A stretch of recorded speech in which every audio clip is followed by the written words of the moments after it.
Guys, wait. Bago ko kayo mag-comment, i-comment muna mo ito. Diba 2024? Bukas 2025 ng gabi. Saka, mag-subscribe muna kayo and like, share, and follow me. And then, excited na ako. Pero hindi pa ako excited. Di nila ako mamimiss. Yung mga kalaro ko, ate ko, pamilya ko pa.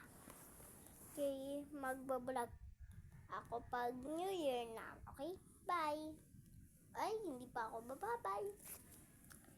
Guys, gusto ko lang mag-comment lang kayo ha. Saka mag-like. Bye! Totoo yun, sinasabi ko. Bye!